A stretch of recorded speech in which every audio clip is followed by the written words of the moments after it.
ಈ ಗ್ರಂಥದೊಳಗ ತತ್ವಮಸಿ ಪ್ರಕರಣ ನಡೆದುಕೊಂಡು ಬಂದಿದೆ. ಅದರೊಳಗೆ ವಿಷಯ ಯಾವುದು ಅಂದ್ರೆ ಸಾಕ್ಷಿ ಮತ್ತು ಪ್ರತ್ಯಯಗಳ ವಿಂಗಡಣೆ. ಸಾಕ್ಷಿ ಯಾರು, ಪ್ರತ್ಯಯ ಯಾವುದು, ಇವುಗಳನ್ನ ವಿಂಗಡಣೆ ಮಾಡಿಕೊಂಡು ಅನುಭವಾನುಸಾರಿಯಾಗಿ ಕಂಡ. ಯ ಆಭಾಸೇನ ಸಂವ್ಯಾಪ್ತಂ ಸ ಜ್ಞಾತೇತಿ ನಿಗದ್ಯತೆ ತ್ರಯಂ ಏವ ದ್ವಿವಿ ಚ ಅತ್ರ ಯೋ ಜಾನಾತಿ ಸ ಆತ್ಮವೇ. ಈ 115ನೇ ಶ್ಲೋಕದೊಳಗ ನಿನ್ನೆ ದಿವಸ 15, 16, 17 115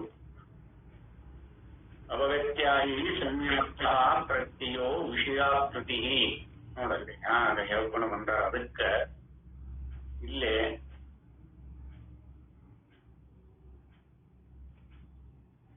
ಇಂದಿನ ದಿವಸ ಆಭಾಸದಿಂದ ಕೂಡಿದ ಯ ಆಭಾಸೇನ ಸಂವ್ಯಾಪ್ತಂ ಸ ಜ್ಞಾತೇತಿ ನಿಗದ್ಯತೆ.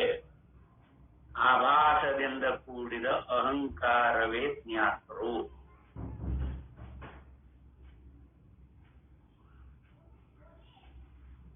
ನಾನು ಅಂತ ಕರೆದೇವಲ್ಲ, ಶಾಸ್ತ್ರದೊಳಗ ನಾನು ಅಂತ ಕರ್ಕೊಂಡಿವಿ, ಅಹಂಕಾರ ಅಂತ ಕರ್ಕೊಂಡಿವಿ, ಜ್ಞಾತೃ ಅಂತ ಕರ್ಕೊಂಡಿವಿ, ಪ್ರಮಾತೃ ಅಂತ ಕರ್ಕೊಂಡಿವಿ. ಇವನ ರೂಪ ಎಂಥದ್ದು? ಆಭಾಸದಿಂದ ಕೂಡಿದ ಅಹಂಕಾರವೇ ಜ್ಞಾತೃ, ಬೇರೆ ಅಲ್ಲ.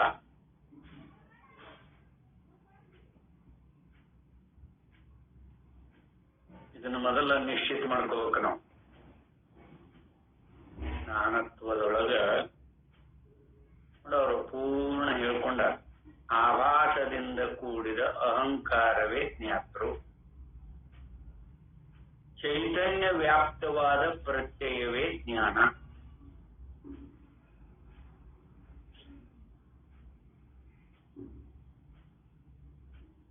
ಚೈತನ್ಯ ವ್ಯಾಪ್ತವಾದ ಪ್ರತ್ಯಯವೇ ಜ್ಞಾನ.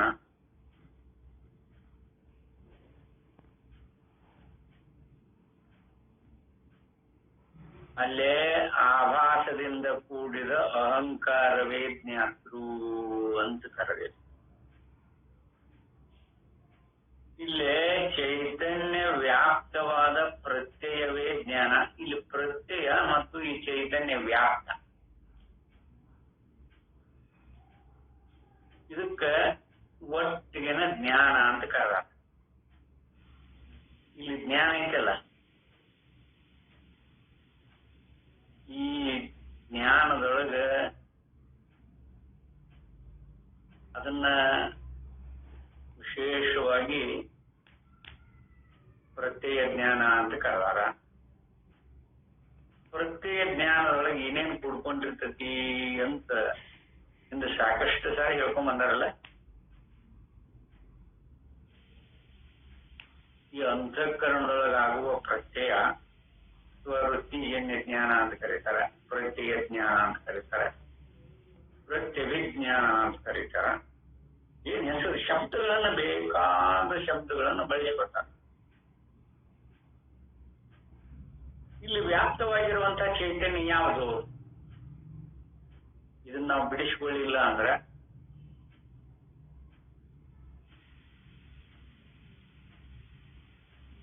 ಇಲ್ಲೇ ಚೈತನ್ಯ ವ್ಯಾಪ್ತವಾದ ಪ್ರತ್ಯಯವೇ ಜ್ಞಾನ. ಅಲ್ಲಿ ಪ್ರತ್ಯಯ ರೂಪದೊಳಗೆ ಕಂಡತ್ತಲ್ಲ, ಆ ಜ್ಞಾನ ಯಾವುದರಿಂದ ಒಡಗೂಡಿತದು? ಈ ಪ್ರತ್ಯಯದೊಳಗಾಗುವಂತಹ ಜ್ಞಾನ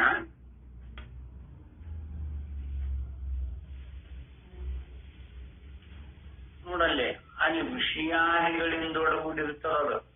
ಅದಕ್ಕನ್ನ ಜ್ಞೇಯ ಜ್ಞೇಯ ಅಂತ ಕರೀತಾರೆ.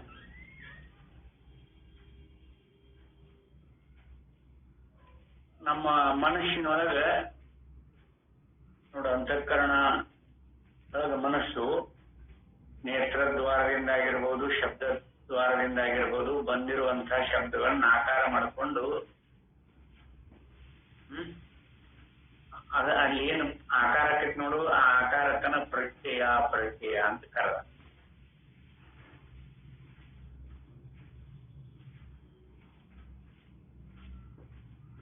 ಅಂದ್ರೆ ಇರೋದು ಚೈತನ್ಯ ವ್ಯಾಪ್ತವಾದ ಪ್ರತ್ಯವೇ ಜ್ಞಾನ ಅಂತ ಕರೆದಾರಲ್ಲ. ಇಲ್ಲಿ ಯಾವ ಜ್ಞಾನ ಇದು? ಆಭಾಸದಿಂದ ಕೂಡಿದ ಜ್ಞಾತೃವಿನ ಜ್ಞಾನವೋ ಅಥವಾ ಶುದ್ಧ ಚೈತನ್ಯ ಈ ಅಂತಃಕರಣೊಳಗೆ ಪರಿಣಮಿಸಿ ಇದ್ದುಕೊಂಡಿದೆಯೋ? ಪರಿಣಾಮ ಹೊಂದಿ, ಶುದ್ಧ ಚೈತನ್ಯ ಪರಿಣಾಮ ಹೊಂದಿ ಈ ಪ್ರತಿ ರೂಪದೊಳಗಾಗಿ ತೋರುತ್ತವನ ಅಲ್ಲಿ ಚೈತನ್ಯ ವ್ಯಾಪ್ತವಾದ ಅಂತ ಶಬ್ದ ಬಂದ್ಬಿಟ್ಟದ. ಅದಕ್ಕೆ ಇದನ್ನು ಬಿಡಿಸ್ಬೇಕು. ಮೊದಲ ಅಂತಃಕರಣಜನ್ಯ ಜ್ಞಾನ ಅಲ್ಲ ಅಂತ ಎಲ್ಲಾ ದಾರ್ಶನಿಕರಾಗಲಿ, ವ್ಯಾಖ್ಯಾನಕಾರರಾಗಲಿ, ಭಾಷ್ಯಕಾರರಾಗಲಿ ಎಲ್ಲರೂ ಸಿದ್ಧ ಮಾಡ್ಯಾರ.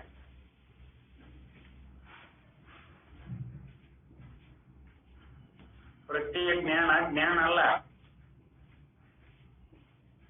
ಅದು ಆಭಾಸದಿಂದ ಕೂಡಿದ ನೋಡ, ಆಭಾಸ ಚೈತನ್ಯದಿಂದಾಗಿರುವ ಜ್ಞಾನ.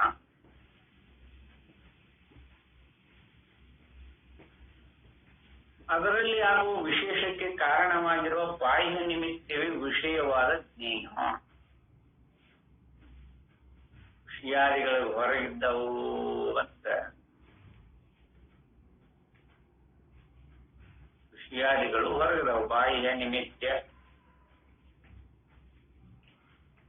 ವಿಷಯಾದಿಗಳೆಲ್ಲವೂ ಹೊರಗದವ.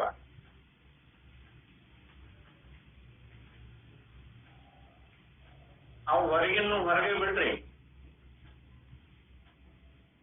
ನಿಮ್ಮ ಅಂತಃಕರಣಕ್ಕೆ ಸ್ಪಂದಿಸಲಿಲ್ಲ ಅಂದ್ರ ಅವು ಹೊರಗದವೋ ಒಳಗದವೋ ಆ ಜ್ಞಾನ ಗೊತ್ತಾಗ. ನಿಮ್ಮ ಅಂತಃಕರಣಕ್ಕೆ ಸ್ಪಂದಿಸಲಿಲ್ಲ, ಅಲ್ಲಿ ಸ್ಪಂದಿಸ್ಬೇಕಾದ್ರೆ ಆಭಾಸ ಚೈತನ್ಯದಿಂದ ಒಡಗೂಡಿರುವ ಜ್ಞಾತೃವಿನ ಅವನನ್ನೆಲ್ಲ ಅರಿತಾನ.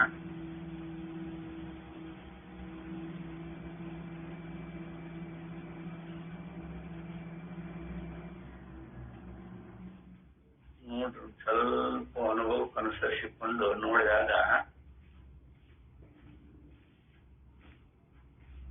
ಇದು ಬರೀ ಒಂದು ತಪ್ಪು ತಿಳುವಳಿಕೆಯಿಂದ ಇಷ್ಟೆಲ್ಲ ವ್ಯವಹಾರಾದಿಗಳು ಕಳ್ಕೊಂಡು ಬಂದ್ಬಿಟ್ಟಾರ. ಇರುವ ಆತ್ಮಸ್ವರೂಪವನ್ನ ಆತ್ಮಸ್ವರೂಪ ಅಂತ ತಿಳಿಯದನೆ ಆಭಾಸ, ಆ ತಪ್ಪು ತಿಳುವಳಿಕೆಯಿಂದ ಅಂತ ತಪ್ಪು ತಿಳ್ಕೊಂಡಿವ. ಇದಕ್ಕೆ ಕಾರಣಾದಿಗಳಿಲ್ಲ ಇಂದನೆ ಹೇಳ್ಕೊಂಡು ಬಂದಾರ. ಸತ್ಯಾನೃತೆ ಮಿತನೀಕೃತ್ಯ ಮಮೇದಂ ನೈಸರ್ಗಿಕೋಯಂ ಲೋಕ ವ್ಯವಹಾರ ಅಂತ ಹೇಳ್ಕೊತ ಬಂದಾರ.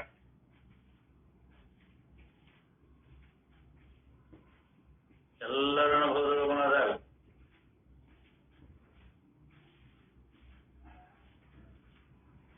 ಹೊರದಳು ಆಕಸ್ಮಿಕನಾದನು ಈ ಕಲ್ಪಿತ ಪುರುಷ ಅಂತ ಹೇಳ್ಕೊಂಡ ನಿರ್ವನಾರ. ತದ್ವತ್ ಅದ ಇದು.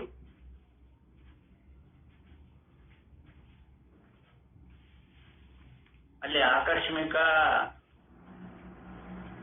ಅದಕ್ಕೆ ಅರ್ಥರೂಪವಾಗಿ ಏನ್ ಹೇಳ್ಕೊಂಬಂದಾರ? ಆಕಸ್ಮಿಕ, ಯಾವ ಕಾರಣನೇ ಇಲ್ಲ ಅಂತ. ತಪ್ಪು ತಿಳುವಳಿಕೆ ಯಾವ ಕಾರಣನೇ ಇಲ್ಲ ಅಲ್ಲಿ, ಅದು ನೈಸರ್ಗಿಕ ಅಂತ ಹೇಳ್ಬಿಟ್ರು. ಸತ್ಯಾನೃತೆ ಮಿತನೀಕೃತ್ಯ, ಸತ್ಯ ಮತ್ತು ಅನೃತ, ಸತ್ಯ ಅನೃತ ಇವುಗಳನ್ನ ಕೈಗಾರಿಕೆ ಮಾಡ್ಕೊಳ್ಳೋದು ನೈಸರ್ಗಿಕವಾಗಿ ಬಂದ್ಬಿಟ್ಟ. ಅದಕ್ಕೆ ಯಾವ ಕಾರಣಾದಿಗಳಿಲ್ಲ.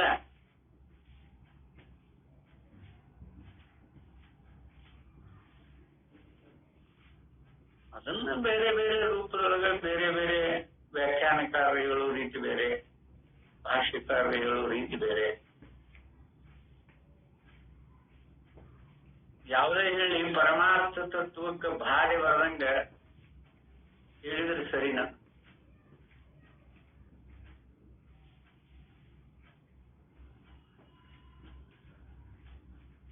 ವ್ಯಾಖ್ಯಾನಕಾರರು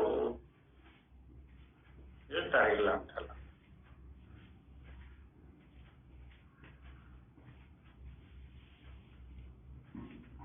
ಅಲ್ಲೇ ಅನುಭವಕ್ಕೆ ಅನುಸರಿಸಿಕೊಂಡು ಹೇಳಿದ್ರೆ ಸರಿನಾ? ಎಲ್ಲ ಯಥಾರ್ಥನೇ ಇರ್ತದೆ.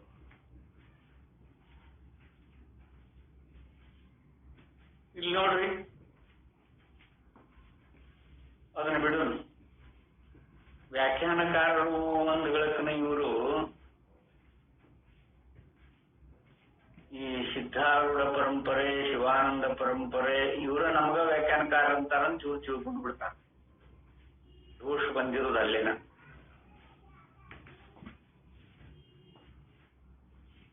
ವಿದ್ಯಾರಣ್ಯರನ್ನ ಮೊದಲು ಮಾಡಿಕೊಂಡು ಇತ್ತಿತ್ತಲಾಗಿರೋರು ವಿದ್ಯಾರಣ್ಯ,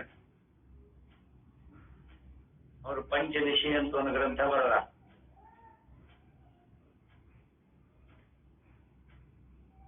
ಅವರು ಅಲ್ಲಿ ವ್ಯಾಖ್ಯಾನಕಾರ ಅವರು.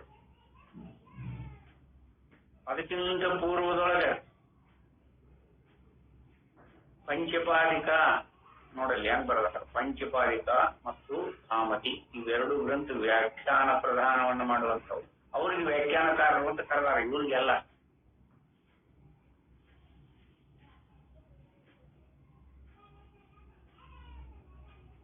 ನಿಜಗುಂಡ್ರು ಯಾರು ವ್ಯಾಖ್ಯಾನಕಾರರೇ ಅಲ್ಲ. ಇವ್ರು ಅದನ್ನ ಆರೋಪ ಮಾಡ್ಕೊತಾರ, ನಾವು ಅವ್ರ ಪಟ್ಯಾಗ ಅದೇ ಏನ್ ತಿಳ್ಕೊಂಬಿಟ್ರ.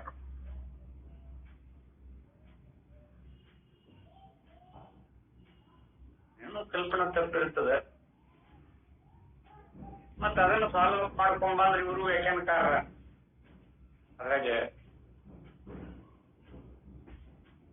ಸಮ್ಮಿಶ್ರತೆ ಬಹಳ. ಅದಕ್ಕೆ ಅದು ವೇದಾಂತದ ಇತಿಹಾಸ ಅಂತ ಒಂದು ಗ್ರಂಥ ಅದ. ಈ ವೇದಾಂತಕ್ಕೂ ಇತಿಹಾಸ ಅದ.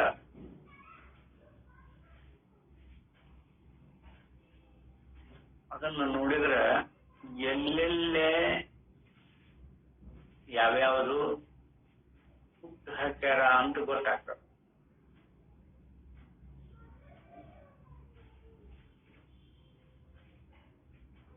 ಅದು ಆತ್ಮತತ್ವಕ್ಕೆ ಏನೋ ಪ್ರಯೋಜನ ಇಲ್ಲ. ಅದನ್ನ ತಗೊಂಡು ನಮಗೆ ಏನಾಗಬೇಕಾಗಿದೆ, ಇಲ್ಲಿ ಯಥಾರ್ಥ ನಮ್ಮ ಅನುಭವಕ್ಕೆ ಯಾಗಿದ್ದುಕೊಂಡಿದೆ ಅದನ್ನ ನೋಡಿದ್ರೆ ಸಾಕಾಗಿದೆ. ನಮ್ಮ ಅನುಭವಕ್ಕೆ ಯಾಗ ಒಂದು ಗಡೆ ಆಗ್ತತಿ ಅಂತ ನೋಡ್ಕೊಂಡು ಪಾರಾಗೋದು ತುಂಬಾ ಸುಲಭ. ಯಾರು ಹೇಳೋರಿಗೇನೆ ಹೇಳಿ, ಹೇಳುವಕ್ಕೆ ಅವರಿಗೆ ಸ್ವತಂತ್ರತೆ ಇರ್ತದೆ. ನಾವು ಅನುಭವ ಮಾಡಿಕೊಳ್ಳೋರು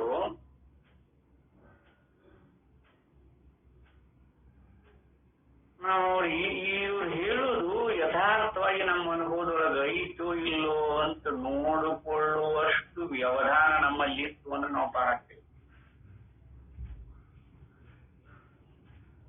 ಕೆಲವೊಮ್ಮೆ ಕಲ್ಪಿಸಿಕೊಂಡು ಹೇಳ್ತಿರ್ತಾರ. ಒಮ್ಮೆಮ್ಮೆ ಎರಡು ಈಗ ನೋಡು, ವ್ಯಾಖ್ಯಾನಕಾರರೊಳಗ ಲಯ, ನಾಶ, ಪಾದ ಇವು ಮೂರು ಒಂದೇ ರೀತಿ ಶಬ್ದ. ಅವನು ಒಂದ ಅರ್ಥದೊಳಗನ ಬರೆಸ್ಕೊಂಡ್ಬಿಡ್ತಾರ.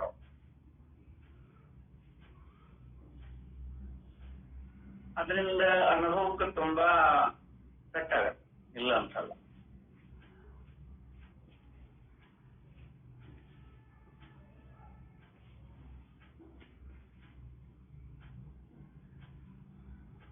ಅವು ಮೂರು ಒಂದೇ ಶಬ್ದದಂಗ ಕಾಣ್ತಾವ. ಲಯ ಅಂದ್ರೆ ಅಡಗುವಿಕೆ. ಆದ್ರೆ ಆ ಲಯ ಆಗಬೇಕಾದ್ರೆ ಅದು ತನ್ನ ರೂಪ ಬಿಟ್ಟಿರೋದಿಲ್ಲ. ನೋಡಿ, ಒಂದು ದೊಡ್ಡ ವಾಟಿಯೊಳಗ ಅಥವಾ ನಾವೇನೋ ಒಂದಿಷ್ಟು ಡಬ್ಬಿ ತರಬೇಕಾಗಿತ್ತು. ಒಂದು 10 kg ಡಬ್ಬಿಯಿಂದ 1 kg ಹಿಡಿಯುವಂತ ಅಲ್ಲಿವರೆಗೆ ನಮಗೆ ಡಬ್ಬಿಗಳು ಬೇಕಾಗಿತ್ತು. 1 kg, 2 kg, 3 kg, 4 kg ಅವೆಲ್ಲ ಒಂದ್ರಾಗ ಹಾಕಿ ಜೋಡಿಸಿಟ್ಬಿಟ್ಟಿರ್ತಾನ. ಅದ್ರೊಳಗೆ ಇರ್ತಾವ. 10 kg ಅಕ್ಕಿ ಇಡುವಂತದ್ದು ಒಂದು ಡಬ್ಬಿ ಕೊಡಪ್ಪ, ನಮಗ್ 1 ರಿಂದ 10 ತನಕ ಬೇಕು ಅಂದ್ರೆ ಆ ಸಕ್ಕರೆ ತೆಗೆದು ಕೊಡ್ತಾನ. ಅದ್ ನಮಗ್ ನೋಡುವಾಗ 10 ಒಂದ ತೆಗೆದಿರ್ತಾನ, ಏನೋ ಒಂದೇ ಅಕ್ಕಿ ಅದ, ಅದ್ರೊಳಗೆ ಎಲ್ಲ ಅದಾವ್ರಿ. 9 kg ಇಳಿದೈತಿ, 8 kg ಇಳಿದೈತಿ, 7 kg ಇಳಿದ, ಅವೆಲ್ಲ ಒಳಗಿರ್ತಾವ, ಲಯ ಆಗಿರ್ತಾವ. ಅದ್ರಾಗ ಅವು ತಮ್ಮ ಅಸ್ತಿತ್ವ ಕಾಕೊಂಡಿರುವುದಿಲ್ಲ. ಇದಕ್ಕೆ ಲಯ ಅಂತ ಕರೀತಾರೆ.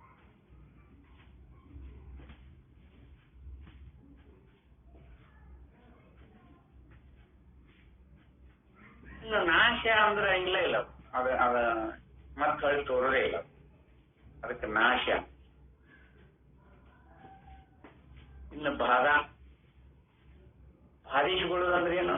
ಅವಕ್ಕ ಎಲ್ಲೇ ಯಾವ ಶಬ್ದವನ್ನ ಬಳಸಿದ್ರ ಅನುಭವಕ್ಕೆ ಪೆಟ್ಟಾಗುವುದಿಲ್ಲ ಅಂತ ನಾವು ಬೋಧಕರು ಅದನ್ನ ತಿಳ್ಕೊಂಡು ಬಳಸ್ಬೇಕು.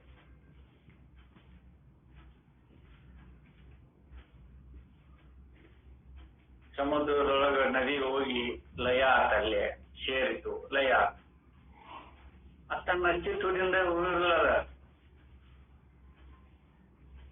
ಮತ್ತ ಅಲ್ಲಿ ನಾಶ ಆತೇನದು? ನಾಶ ಇಲ್ಲ. ಅದು ಬಹಳ ಸಾರ್ಥಕತೆ. ಈ ಶಬ್ದಗಳನ್ನ ನಾವು ಅನುಸರಿಸಿಕೊಂಡ ಬಳಸಬೇಕಾಗ್ತದೆ. ಇಲ್ಲಿ ನೋಡ್ರಿ ಹೇಗೆ ಹೇಳ್ತಾರೆ, ಇಲ್ಲಿ ಚೈತನ್ಯ ವ್ಯಾಪ್ತವಾದ ಪ್ರಜ್ಞೆ ಜ್ಞಾನ. ಇಲ್ಲಿ ಯಾವುದು ಜ್ಞಾನ ಅಂತ ತಿಳ್ತೀರಿ?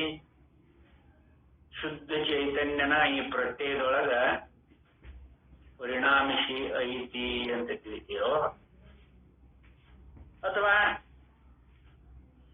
ಈ ಆಭಾಸದಿಂದ ಕೂಡಿದ ಅಹಂಕಾರ ವಿಜ್ಞಾತರು ಇದ್ದಾನಲ್ಲ, ಈ ಜ್ಞಾತೃವಿನ ಜ್ಞಾನ ಅಲ್ಲಿ ಐತಿರೋ?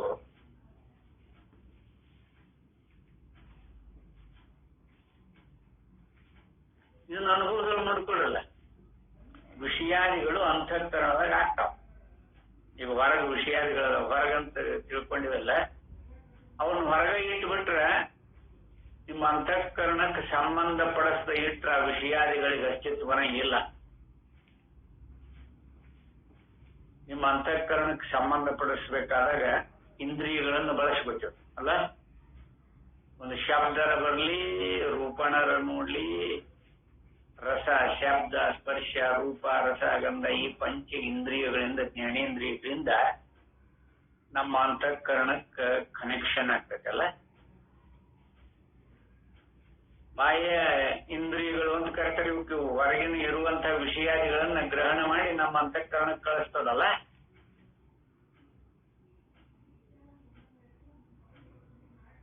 ಅವಾಗ ಆ ವಿಷಯಾದಿಗಳ ಆಕಾರ ಹೊರಗಾಗಿತ್ತು, ಒಳಗಾಗಿತ್ತು.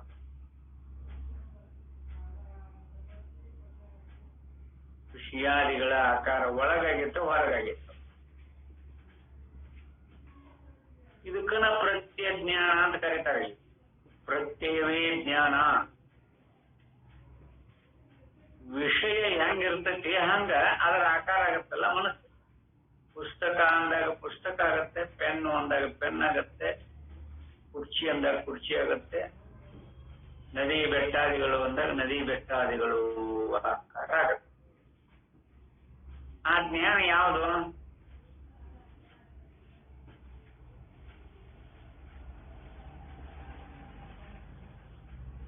ಆ ಜ್ಞಾನ ಯಾವುದು? ಏನು ಆಭಾಸಿ ಚೈತನ್ಯ ಜ್ಞಾನ ಅಥವಾ ಶುದ್ಧ ಚೈತನ್ಯ ಜ್ಞಾನ?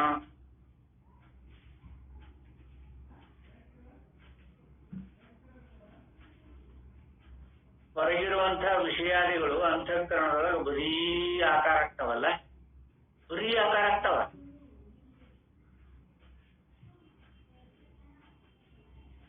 ಅದೇನು ಶುದ್ಧ ತಿಳುವಳಿಕೆನೋ ಅಥವಾ ಅದು ತಪ್ಪು ತಿಳುವಳಿಕೆನೋ? ಈ ವಿಷಯ ಹೆಂಗಿರ್ತೈತಿ ಹಂಗನ ಜ್ಞಾನ ಆಗಿರ್ತೈತಲ್ರಿ. ವಿಷಯ ಹೇಗಿರ್ತೈತಿ ಹಾಗ ಜ್ಞಾನ ಆಗ್ತದೆ. ಅದಕ್ಕೆ ಅವರು ಪ್ರಪಂಚ ಮಿಥ್ಯಾ ಅಂತ ಯಾಕೆ ಹೇಳಿದ್ರು? ಸುಮ್ಮನೆ ವಿಷಮ ಸಂಸಾರವಿದನು ಕನಸಿಂದರಿ ಅಂತ ಹೇಳಿದ ತಕ್ಷಣ ಅದನ್ನ ಹಂಗಂತ ತಿಳ್ಕೊಂಡು ಸುಮ್ಮನೆ ಬಿಡ್ತೇನೆ. ಇದು ನಿಲ್ಲಿಸಿ ಕಪ್ಪಾಳ ಹೊಡಿತೀವಿ. ಇಷ್ಟೆಲ್ಲ ಮಾಡಿ ಎತ್ತರದೊಳಗೆ ಇಷ್ಟೆಲ್ಲ ಹೆಂಡ್ರು ಮಕ್ಕಳು ಹೊಲ ಒಯ್ ನೈ ಮೈ ಮೈ ಎಲ್ಲ ಮಾಡಿ ಇದು ಸುಳ್ಳು ಅಂತೇನ ಮೂಗಿಡಿದು ಕಪ್ಪಾಳ ಹೊಡಿತೀಕ. ಆದ್ರೆ ಅನುಭವದೊಳಗೆ ಯಾವ ಪ್ರಪಂಚ ಆಗಲಿ ಆ ಪ್ರಪಂಚದೊಳಗಿರುವ ದೃಶ್ಯ ಸಮೂಹವೆಲ್ಲವೂ ಆಭಾಸದಿಂದೊಡಗೂಡಿನ ನಮ್ಮ ಅಂತಃಕರಣದೊಳಗೆ ಪ್ರತ್ಯಯ ಆಗ್ತವ. ಇದು ಅನುಭವ. ಇದನ್ನು ನಿಶ್ಚಿತ ಮಾಡ್ಕೊಂಡ ಅಂದ್ರೆ ಪ್ರಪಂಚ ಎಲ್ಲವೂ ಮಿಥ್ಯ ಅಂತ ನಿಶ್ಚಿತ ಆಗ್ತದೆ. ಹಂಗ ಅಂದ್ಕೊಂಡ್ರೆ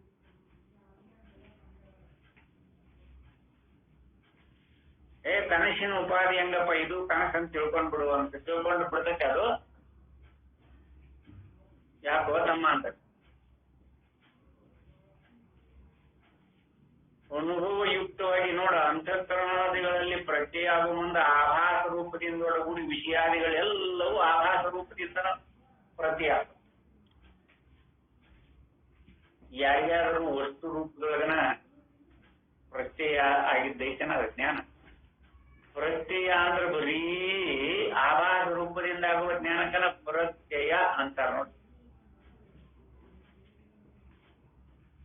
ಯಾರ್ಯಾರು ಪುಸ್ತಕ ಅಂದ ತಕ್ಷಣ ಪುಸ್ತಕನ ನಮ್ಮ ಮನುಷ್ಯನ ಒಳಗೆ ಒಪ್ಕೊಂಡು ಅಲ್ಲಿ ಪುಸ್ತಕದ ವಸ್ತು ರೂಪದೊಳಗೆ ಏನಾರ ಜ್ಞಾನ ಆಗೈತನ ಆಭಾಸ ರೂಪದೊಳಗನ ಜ್ಞಾನ. ಹೆಂಗ ಶುದ್ಧ ಚೈತನ್ಯ ಸ್ವರೂಪವನ್ನ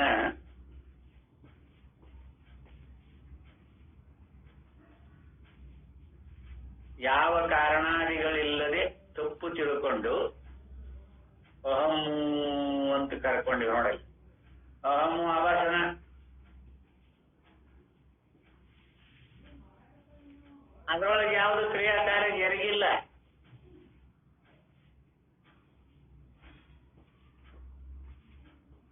ಈ ಆಭಾಸ ನೋಡ್ರಿ ನೀವು ಬೇಕಾದ್ರೆ.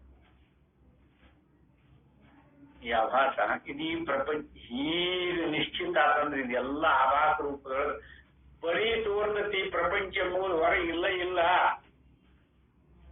ನಮ್ಮ ಅಂತಃಕರಣದೊಳಗ ಆಗುವ ಪ್ರತ್ಯಯ ಜ್ಞಾನದ ನಿಶ್ಚಿತತೆಯಿಂದ ಇದನ್ನ ಐತಿ ಅಂತ ಈ ಆಭಾಸದಿಂದ ಒಳಗೂಡಿರುವ ಈ ಪ್ರಮಾತ್ರ ಕಲ್ಪಿಸಿಕೊಂಡಾನ.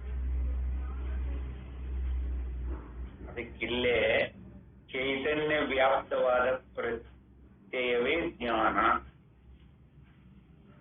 ಅದರಲ್ಲಿ ಆಗುವ ವಿಶೇಷಕ್ಕೆ ಕಾರಣವಾಗಿರುವ ಬಾಹ್ಯ ನಿಮಿತ್ತವೇ ವಿಷಯವಾದ ಜ್ಞೇಯ. ಇವ ವಿಷಯ. ಈಗ ಈ ವಿಷಯದ ಜ್ಞಾನನೂ ಅಸ್ತಿಮ. ಅಲ್ಲಿ ಆಭಾಸದ ಪ್ರತ್ಯಯದಿಂದ ಎಲ್ಲಾ ವಿಷಯಾದಿಗಳು ನಮ್ಮ ಅಂತಃಕರಣದೊಳಗ ಆಭಾಸ ರೂಪದ ಪ್ರತಿರೂಪಗಳು ಅಂತೂ ಜ್ಞಾನ. ಇವೆರಡು ಈ ಆಭಾಸದಿಂದ ಒಳಗೂಡಿರುವಂತಹ ಆ ಪ್ರಮಾತೃವಿಗೆನ ಅಥವಾ ಜ್ಞಾತೃವಿಗೆನ ವಿಷಯ. ಅದು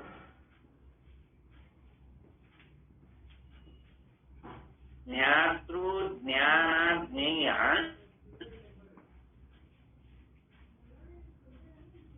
ಇವುಗಳ ಜ್ಞಾನ ಎಂಥದ್ದು?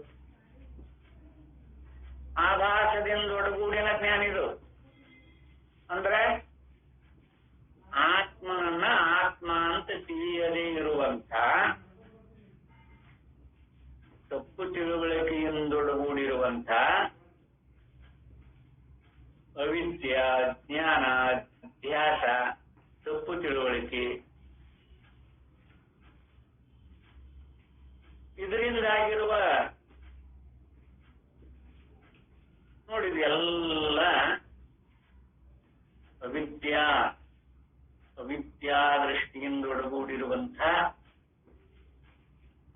ತಪ್ಪು ತಿಳುವಳಿಕೆಯಿಂದ ಒಡಗೂಡಿರುವಂಥ ಈ ಪ್ರಮಾತ್ರವಾಗಲಿ ಪ್ರಮಾಣಾದಿಗಳಾಗಲಿ ಪ್ರಮೇಯ ರಾಶಿಯಾಗಲಿ ಇದೆಲ್ಲವೂ ಅವಿದ್ಯಾ ದೃಷ್ಟಿಯಿಂದ ಒಡಗೂಡಿನ ಇರುವಂಥ.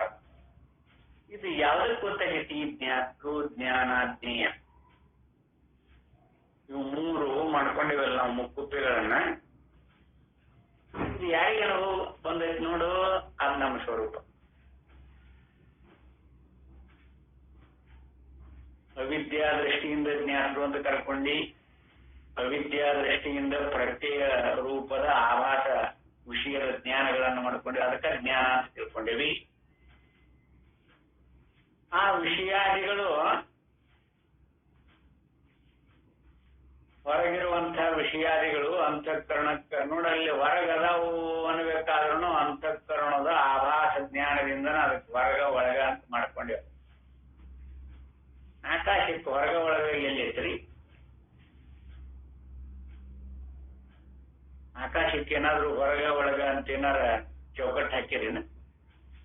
ಇದು ಎಲ್ಲ ಶಾಸ್ತ್ರಕಾರರು ಬೋಧ ಸೌಕರ್ಯಕ್ಕೆ ಮಾಡಿಕೊಂಡಿರುವಂತ ಒಂದು ವ್ಯವಸ್ಥೆ. ಆತ್ಮನಿಗೆ ಯಾವ ಕಟ್ಟು ಪಾಡುಗಳಿಲ್ಲ, ನಮ್ಮ ಶುದ್ಧ ಚೈತನ್ಯಕ್ಕೆ ಯಾವುದೊಂದು ಇಲ್ಲ.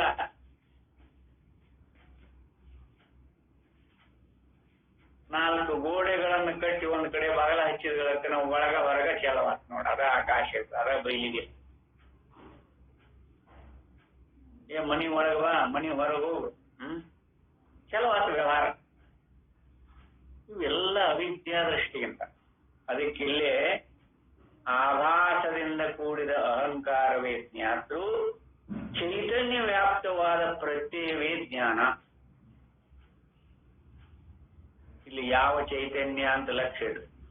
ಅದರಲ್ಲಿ ಆಗುವ ವಿಶೇಷಕ್ಕೆ ಕಾರಣವಾಗಿರುವ ಬಾಹ್ಯ ನಿಮಿತ್ತವೇ ವಿಷಯವಾದ ಜ್ಞೇಯ. ಈ ಜ್ಞಾತೃ ಜ್ಞಾನ ಜ್ಞೇಯಗಳನ್ನು ಏತರಿಂದ ಅರಿಯುವವೋ ಅದೇ ನಮ್ಮ ಸ್ವರೂಪವಾದ ಸಾಕ್ಷಿ ಚೈತನ್ಯ. ಹಂಗಾರ ನೀವು ಹೇಳುವ ಪ್ರಕಾರ, ನಿಮ್ಮ ಅಭಿಪ್ರಾಯದ ಪ್ರಕಾರ ಶುದ್ಧ ಚೈತನ್ಯ ಒಂದೈತಿ, ಇನ್ನೊಂದು ಆಭಾಸ ಚೈತನ್ಯ ಒಂದೈತಿ ಅಂತ ಸಂಶಯ ಬರುವುದಲ್ಲ?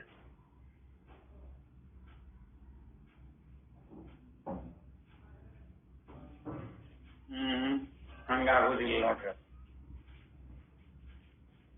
ಅದರೊಳಗೆ ಭೇದ ಇಲ್ಲ, ಶುದ್ಧ ಚೈತನ್ಯದೊಳಗೆ ಭೇದ ಇಲ್ಲ. ಈ ಪ್ರತ್ಯಯಗಳದವಲ್ಲ, ಇವು ಮಾತ್ರ ಭೇದ ರೂಪದಿಂದ ತೋರ್ತವ. ಪ್ರತ್ಯಯಗಳದವಲ್ಲ ಇವು.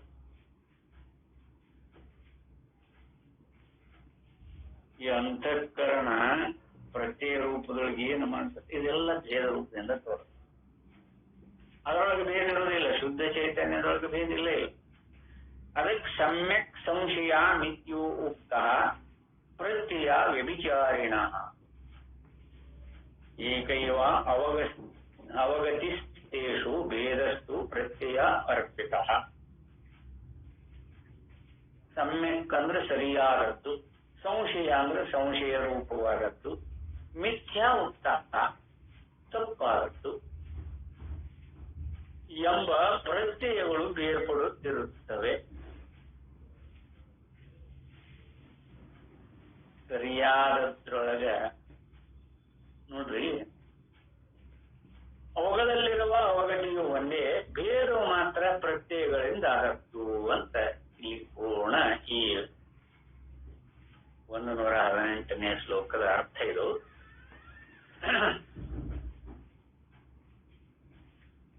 ಸಮ್ಯಕ್ ಸಂಶಯ ಮಿಥ್ಯ ಉಕ್ತ ಪ್ರತ್ಯಯ ವ್ಯಭಿಚಾರಿಣ ಏಕೈವ ಅವಗತಿಸ್ತೇಷು ಭೇದಸ್ತು ಪ್ರತ್ಯಯ ಅರ್ಪಿತ. ಇದನ್ನು ಯಥಾರ್ಥವಾಗಿ ಅನುಭವಕ್ಕೆ ಅನುಸರಿಸಿಕೊಂಡು ನೋಡಿದರೆ ಪ್ರತ್ಯಯಗಳೆಲ್ಲ ಚೈತನ್ಯ ವ್ಯಾಪ್ತವಾಗಿವೆ ಎಂಬುದನ್ನು ತಿಳಿದರೆ ಸಾಕ್ಷಿ ಚೈತನ್ಯದ ಅರಿವು ಆಗುವುದು ಹೇಗೆಂದರೆ, ಇವುಗಳ ಸಂಬಂಧ ಆಭಾಸದ ಸಂಬಂಧದಿಂದೊಡಗೂಡಿ ಸಾಕ್ಷಿ ಚೈತನ್ಯದ ಜ್ಞಾನ ಹೇಗೆ ಮಾಡ್ಕೋಬೇಕು ಅಂತ.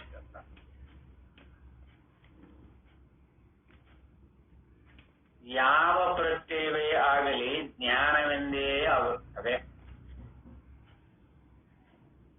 ಅದು ಸರಿ ತಪ್ಪು ಎಂಬುದು ಪ್ರತ್ಯಯ ಭೇದದಿಂದಾದ ಭೇದವೇ.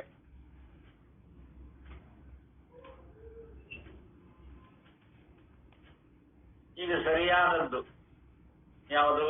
ಹಕ್ಕ.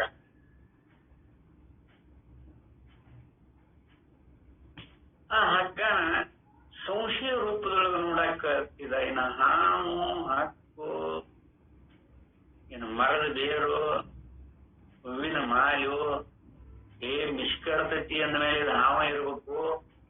ಹಗ್ಗ ಗಾಳಿಗೆ ಗುಂಜು ಪುಂಜಾದಿಗಳಿಂದ ಕೂಡಿಕೊಂಡು ಹಗ್ಗ ಗಾಳಿಗೆ ಅದರ ಗುಂಜು ಪುಂಜಾದಿಗಳು ಹೊರಡಾಡಿದ ಹೊರಡಾಡ್ತತಿ, ಹಾವ ಇರಬಹುದು ಸಂಶಯ ಮಾಡೋದು.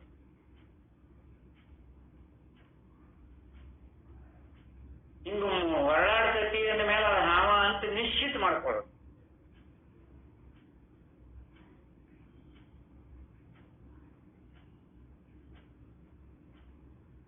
ಈ ಸಂಶಯದಿಂದ ಉತ್ಪತ್ತಿಯಾಗಿರುವ ಹಾವು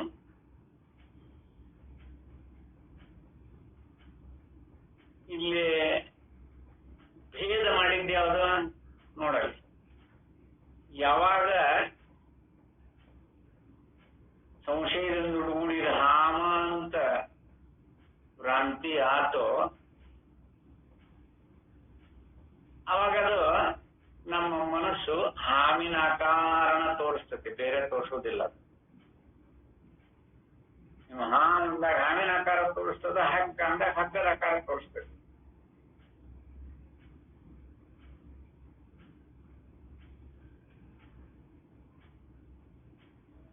ಇಲ್ಲಿ ಪ್ರತ್ಯೇಕದೊಳಗ ವ್ಯತ್ಯಾಸ ಆತೋ ಏನ ಅರಿವಿನೊಳಗ ವ್ಯತ್ಯಾಸ ಆತೋ? ಅರಿವು ಇರುವಂಗ ಇರುತ್ತೆ. ಅರಿವು ಪ್ರಕಾಶ ಅದನ್ನ ಬೆಳಗುವಂಗ ಬೆಳಗ್ಗೆ, ಅದರೊಳಗೆ ಯಾವ ದೋಷಾದಿಗಳು ಇಲ್ಲ. ನೀವು ನೋಡವ ಸಂಶಯಾಸ್ಪದದಿಂದೊಡಗೂಡಿ ನೋಡಿದ.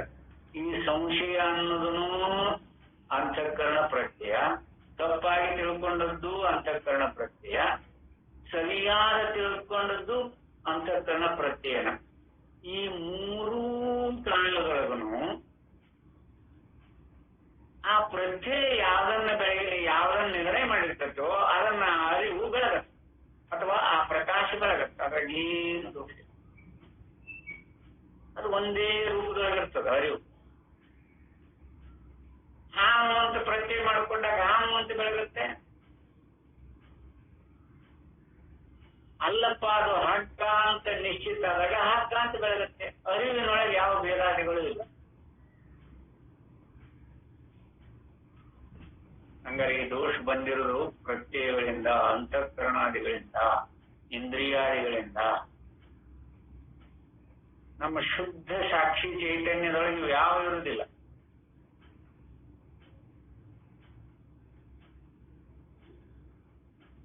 ಇವು ಯಾವ ಇರುವುದಿಲ್ಲ.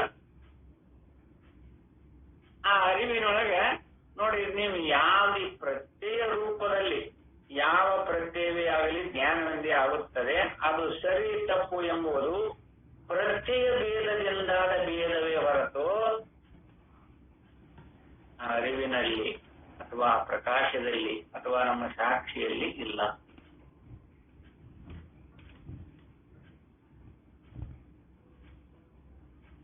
ಈಗ ಯಥಾರ್ಥವಾಗಿ ಅನುಭವಾನುಸಾರಿಯಾಗಿ ಕಂಡಾಗ ಆದಿವೇದಾದ್ಯದ ಭೇದೋ ಮಣಿರೇವ ಗತಿಸ್ತತಃ ವಿಶುದ್ಧಿ ಪರಿಣಾಮಸ್ಯ ಸರ್ವಂ ಪ್ರತ್ಯಯ ಸಂಶ್ರಯ.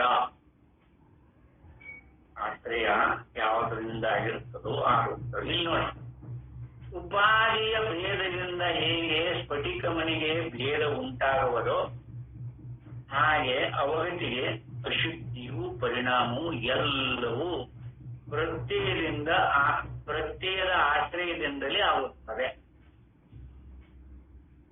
ಅಂತ ಕೊಟ್ಟ. ಈ ಅವಗತಿಗೆ ಕಾರಣ ಏನಂದ್ರೆ ಈ ಅಶುದ್ಧಿ ಪರಿಣಾಮ ಇವೆಲ್ಲ ಈ ಪ್ರತ್ಯಯದೊಳಗನ ಆಗತ್ತೆ. ಅದರಿಂದ ಅದಕ್ಕೆ ಅವಗತಿ ಬರ್ತದೆ. ಉಪಾಧಿಯ ಭೇದದಿಂದ ಹೇಗೆ ಸ್ಫಟಿಕ ಮಣಿಗೆ ಭೇದ ಉಂಟಾಗುವುದು ಹಾಗೆ ಇಲ್ಲೇ ಸ್ಫಟಿಕವು ಉಪಾದಿಯಿಂದ ಕೆಂಪಾದಂತೆ ತೋರಿದರೂ ಬೆಳ್ಳಗೆ ಇರುವಂತೆ ಚೈತನ್ಯವು ಅಂತಃಕರಣ ಪ್ರತ್ಯಯಗಳೆಂಬ ಉಪಾದಿಗಳಿಂದ ಆಯಾ ರೂಪವನ್ನು ತಾಳಿದಂತೆ ತೋರಿದರೂ ತಾನು ಇದ್ದಂತೆ ಶುದ್ಧ ಕೂಟಸ್ಥ ಸಾಕ್ಷಿಯೇ ಆಗಿರುತ್ತದೆ. ಆ ಪ್ರತ್ಯಯಗಳು ಹಾವು ಅಂತ ತೋರಿದಾಗ ಏನಿ ತಪ್ಪು ತಿಳ್ಕೊಂಡು ಹಾವಲ್ಲದ ಹಗ್ಗ ಅಂತ ಅರಿವು ಹೇಳುವುದಿಲ್ಲ. ಅರಿವಿನೊಳಗೆ ಕ್ರಿಯೆ ಇಲ್ಲ.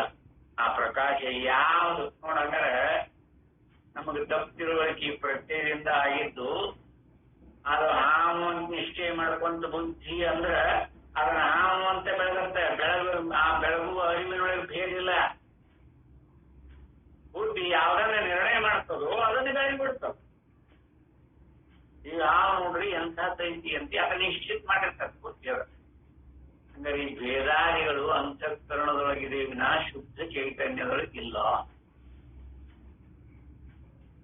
ಶುದ್ಧ ಕೂಟಸ್ಥ ಸಾಕ್ಷಿಯಾಗಿರುತ್ತದೆ. ಅದು ಯಾವುದನ್ನು ನೋಡ ಅದ ಬೆಳಕನ್ನ ತಪ್ಪಾಗಿ ತಿಳ್ಕೊಂಡು ಒಂದು ಹಾವು ಅಂತ ಪ್ರತ್ಯಯ ಈ ಬುದ್ಧಿ ನಿರ್ಣಯ ಮಾಡಿರ್ತದ. ಮತ್ತೊಮ್ಮೆಗೆ ಅದ ಹಾವಲ್ಲ ಹಕ್ಕ ಅಂತ ನಿರ್ಣಯ ಮಾಡ್ತದೆ. ಅವಾಗ ಅದ ಹಕ್ಕ ಅಂತ ಬೆಳಗಿರ್ತದೆ.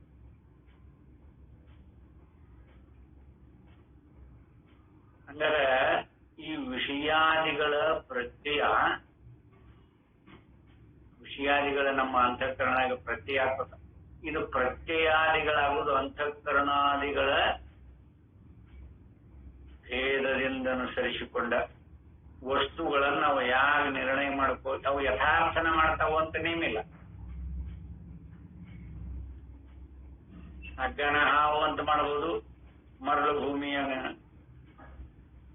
ಮೃಗಜಲವನ್ನ ಜಲ ಅಂತ ನಿರ್ಣಯ ಮಾಡ್ಕೋಬಹುದು. ಅದಕ್ಕೆ ನಿಶ್ಚಿತ ಇಲ್ಲ. ಈಗ ಮಾಡ್ಕೋಬೇಕಂತ ಹೇಳಿ ಅಂತಃಕರಣಕ್ಕೆ ಏನಿಲ್ಲ. ಆದ್ರೆ ಅದರ ಆರೋಪ ಸಾಕ್ಷಿ ಮೇಲೆ ಹಾಕಲ್ಲ.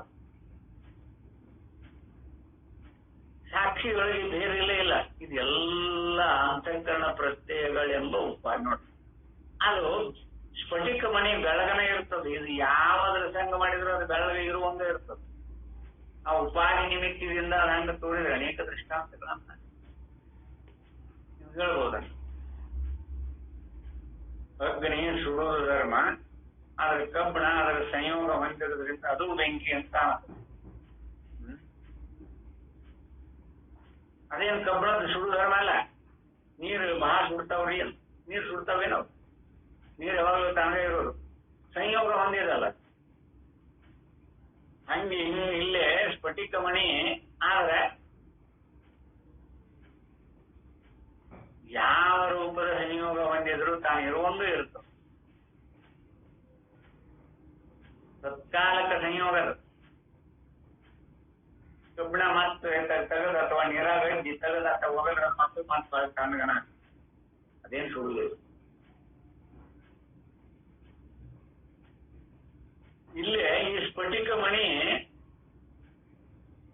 ಆ ಕೆಂಪು ದಾಸವಾಳದ ಮೇಲೆ ಇಟ್ಟಾಗ ಕೆಂಪುಗೆ ಕಾಣತ್ತಲ್ಲ ಅಷ್ಟೇ, ಪರಿಣಾಮ ಹೊಂದಿಲ್ಲದಲ್ಲಿ ಅದಿರುವಂಗದ. ಆಗ ಈ ಅಂತಃಕರಣಾದಿಗಳ ಸಂಬಂಧದಿಂದ ಕೂಡಿರುವ ಸಾಕ್ಷಿ ಹಂಗ ತೋರೈತಿ, ಆದ್ರೆ ಆ ರೂಪದಲ್ಲಿ ಪರಿಣಾಮ ಹೊಂದಿಲ್ಲ, ಪರಿವರ್ತಿಸಿಲ್ಲ.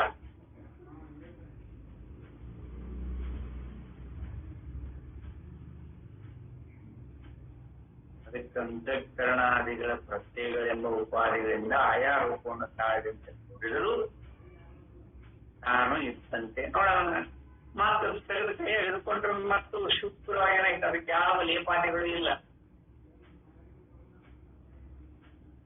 ಹಾಗಾದ್ರೆ ಪ್ರತ್ಯಯಗಳ ಬೇರೆ, ಸಾಕ್ಷಿನ ಬೇರೆ, ಇವುಗಳ ವಿಂಗಡಣೆ ನೋಡ್ಕೋಬೇಕಲ್ಲ.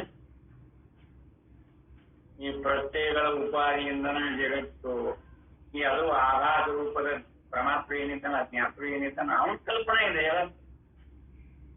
ಬ್ರಹ್ಮನಿಗೂ ಅವನಿಗೂ ಅದಕ್ಕೂ ಯಾವ ಸಂಬಂಧಾದಿಗಳು ಇಲ್ಲ.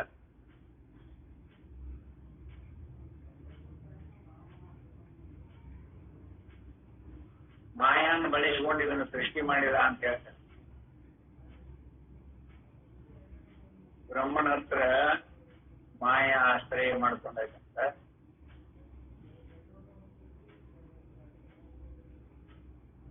ಅವಿದ್ಯೆ ಜೀವನಿಗೆ ಆಶ್ರಯ.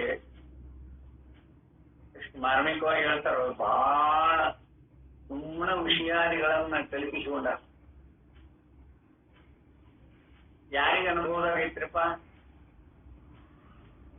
ಸಾಕ್ಷಿಯೊಳಗ ಮಾಯಾ ಐತಿ ಅಂತ ಯಾರಿಗೆ ಅನಿಸದ? ಶುದ್ಧ ನೋಡ, ಆ ಸ್ಫಟಿಕ ಮಣಿಗೆ ಬೇಡ ಹೂಲಿ, ಆ ವಸ್ತು ರೂಪದೊಳಗಿರುವಂತಹ ಸ್ಫಟಿಕ ಮಣಿ ನೀವು ಎದರಾಗದ ಹಾಕ್ರಿ, ಅದು ಶುದ್ಧವಾಗಿ ನಿಂತದ. ನೀಲಕಮಲ್ದಾಗ ಹಾಕ್ರಿ, ಅವನ ಆ ರೂಪದಾಗ ಕಂಡೈತಿ, ಬರೀ ಕಂಡೈತಿ, ಆದ್ರೆ ಅದು ಇರುವಂಗೆ ಇರ್ತದೆ. ಆ ತತ್ಕಾಲಕ್ಕೆ ತೋರಿತಲ್ಲ, ಅದಕ್ಕನ ಮಾಯಾ ಅಂತ ದೃಷ್ಟಿ ಮಾಡಿಕೊಂಡು ಅಲ್ಲಿ ಯಾಕೆ ಹಂಗ ತೋರ್ಬೇಕು, ಇಲ್ಲಿ ಯಾಕಿಂದ? ಅದಕ್ಕೆ ಲೇಪನ ಇಲ್ಲದ ಮಾಯಾ. ಆ ಕಂಡದ್ದನ್ನ ನೋಡಿದವ ಯಾರ? ಅವನು ಆಭಾಸ ವೃತ್ತಿಯಿಂದ ಕೂಡಿ ಅಲ್ಲೇ ಸಾಕ್ಷಿ ನೋಡಿಲ್ಲದನ. ಸಾಕ್ಷಿಯಲ್ಲಿ ಯಾವ ಕ್ರಿಯಾಕಾರ್ಯಗಳಿಲ್ಲ. ಮಾಯನ್ನ ಹೆಂಗ ಸಾಕಿಕೊಂಡಿದ್ದಾನವ? ಬ್ರಹ್ಮ, ಸಾಕ್ಷಿ, ಆತ್ಮ ಎಲ್ಲ ಒಂದೇನೆ. ಅವನ ಆಶ್ರಯದೊಳಗ ಐತಿ ಅಂತ ಇದ ಆಭಾಸ ರೂಪದ ಪ್ರಮಾತೃ ಅಥವಾ ಜ್ಞಾತೃವಿನ ಕಲ್ಪನೆ. ಅದು ಅವಿದ್ಯಾ ದೃಷ್ಟಿಯ ಕಲ್ಪನೆ. ಅದಕ್ಕೆ ಅವಿದ್ಯಾ ಕಲ್ಪಿತ ಮಾಯಾ ಅಂತ ಹೇಳ್ಕೊತ ಬಂದ ಶಂಕರ. ಮಾಯಾ ಕಲ್ಪಿತ ಅವಿದ್ಯೆ ಅಲ್ಲ. ಅನ್ಬೋದು ನೋಡ್ರಿ, ಇದ ಪ್ರಮಾತೃವಿನ ಕಲ್ಪನೆ ಮಾಡ್ಕೊಂಡಾನ. ಬ್ರಹ್ಮನ ಆಶ್ರಯದೊಳಗ ಐತಿ ಅಂತ ಆ ಬ್ರಹ್ಮ ಹೇಳ್ಯಾನೋ ಅಥವಾ ಈ ಪರಮಾತ್ಮ ಹೇಳ್ಯಾನೋ?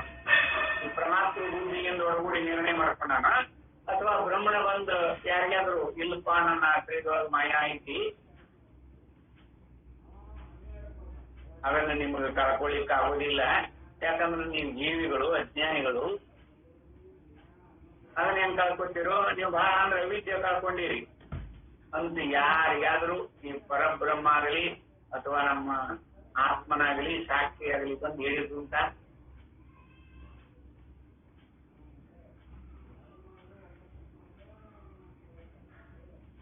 ಬರೀ ಕಲ್ಪಿಸಿಕೊಂಡಿರ್ತು ಅಂತ ಗೊತ್ತಾಗಲ್ವಾ? ಅದು ಇಲ್ಲಿ ಪ್ರಮಾತೃವಿನ ಕಲ್ಪನೆ.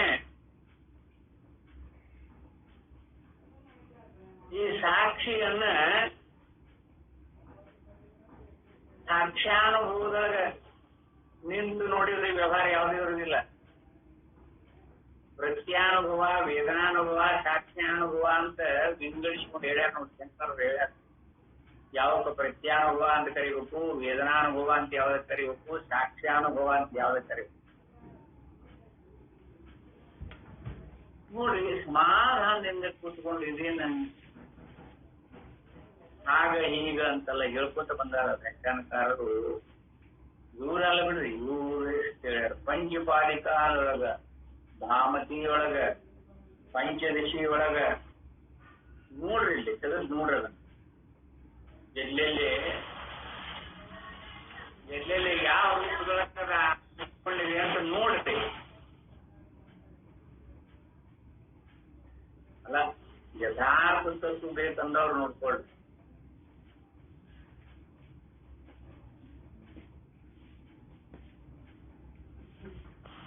ಮತ್ತ ಅದನ್ನ ಪ್ರಚಾರವಾಗಿ ನಾವು ಪ್ರಚಲಿತವಾಗಿಟ್ಟು ಬಿಟ್ರೆ ಅದಕ್ಕರಿಗೆ ತುಂಬಾ ಗೊಂದಲ. ಇನ್ ಯಾವ್ದು ಸರಿ, ಯಾವ್ದು ತಲೆಕೆ ಬಿಡ್ರಿ. ಏನು ಅವ್ರು ಇನ್ನೇನು ಹೇಳ್ತಾರ, ಇವ್ರು ಹೇಳ್ತಾರ ಬಂದು, ಅವ್ರು ಹೇಳ್ತಾರ. ಆ ವೇದಾಂತಿಗಳಲ್ಲಿನ ಒಮ್ಮತ ಇಲ್ಲ, ಅದ್ವಿತೀಯ ಮತ್ತೊಂದು ಇಲ್ಲ ಅಂತ ಎಲ್ಲರೂ ಹೇಳ್ತಾರ. ಆದ್ರೂ ಅವ್ರು ನೋಡಲಿ ಹೇಗ ಅವ್ರದೊಂದು ತಪ್ಪು ಬೇರೆ, ಇವ್ರದೊಂದು ತಪ್ಪು, ಇದು ಒಮ್ಮತನೇ. ಕೆಲವೊಬ್ರು ಪ್ರತ್ಯಯಗಳನ್ನ ಆಭಾಸ ರೂಪದಿಂದ ಒಳಗೊಂಡಿರುವಂತಹ ಪ್ರಮಾತೃವಿಗೆ ಸತ್ಯತ್ವ ಕೊಟ್ಟು ವಿವೇಕ ಮಾಡುವ ಬುದ್ಧಿ ಉಂಟು. ಈ ಪ್ರಮಾತೃ, ಪ್ರಮಾಣ, ಪ್ರಮೇಯ ಮುಖ್ಯಗಳನ್ನ ವಿಷಯವನ್ನಾಗಿ ಮಾಡಿಕೊಂಡು ಬೋಧ ಮಾಡುವ ಪದ್ಧತಿ ಶಂಕರಾಚಾರ್ಯರು. ಪರಮಾತ್ಮನ ವಿಷಯ ರಾಶಿಯೊಳಗೆ ಹಾಕ್ತಾನೆ. ವ್ಯಾಖ್ಯಾನಕಾರರು ಒಮ್ಮೆ ಆದರೂ ಪರಮಾತ್ಮನ ವಿಷಯ ರಾಶಿಯೊಳಗೆ ಹಾಕಿ ನೋಡ್ಕೊಂಡದ್ದು ಅನುಭವಾನುಸಾರಿಯಾಗಿ ಹೇಳಲಿ.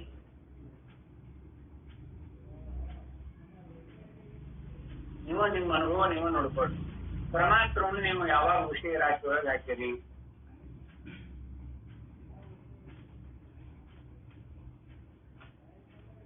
ಆಗ ನೋಡ್ಕೊಂಡು ಅನುಭವದೊಳಗೆ ನೀವು ಕೇಳ್ರಿ. ಪರಮಾತ್ಮನ ವಿಷಯ ರಾಶಿಯೊಳಗ ಹಾಕಿ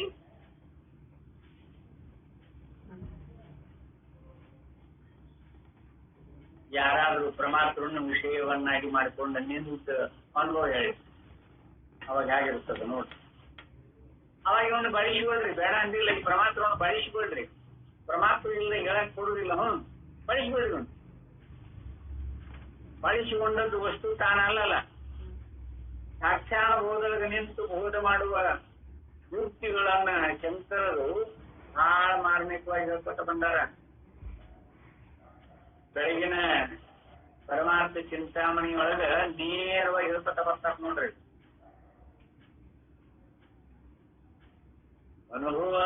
ಅನುಭವಂಗನ ಅನುಸರಿಸಿಕೊಂಡು ಇದ್ರ ಎಲ್ಲರೂ ಆ ಪರಮಾರ್ಥ ತತ್ವದೊಳಗ ನಾವು ನೆಲೆಯಾಗಿ ನಿಲ್ಲಬಹುದು. ಈ ಆಭಾಸ ರೂಪದಿಂದೊಡಗೂಡುವ ಜ್ಞಾತೃ ಜ್ಞಾನ ಜ್ಞೇಯಾದಿಗಳ ಸಂಬಂಧ ಇಟ್ಟುಕೊಂಡು ಎಷ್ಟು ವರ್ಷ ನಾವು ಬೋಧ ಮಾಡಿದರಾಗಲಿ, ಶ್ರವಣ ಮಾಡಿದರಾಗಲಿ, ಸಾಧನೆಗಳಿಂದ ಒಡಗೂಡಿದರಾಗಲಿ ಅದು ಎಂದೂ ಸಾಧ್ಯ ಆಗ್ಬಿಟ್ಟಿಲ್ಲ. ಇದು ನಿಶ್ಚಿತ.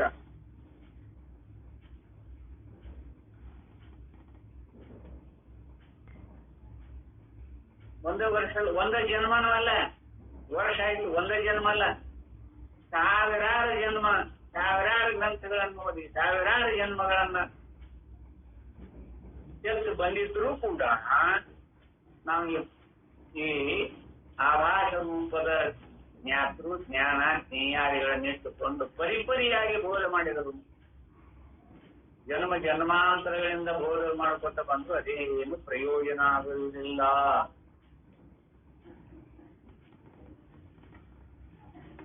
ನೋಡ್ರಿ, ನೀವು ನಿಮ್ಮ ಅನುಭವಕ್ಕೆ ಅನುಸರಿಸಿಕೊಂಡು ಈ ನಾನನ್ನ ಪರಮಾತ್ಮನ ವಿಷಯ ರಾಶಿ ಒಳಗ ಹಾಕ್ರಿ. ಅವಾಗ ನಿಮಗೆ ಅದು ವಿಷಯ ಆಗಿರುತ್ತೆ. ಸಾಕ್ಷಿಗರಾಗಿ ನಿಂತು ಬೋಧ ಮಾಡಿ.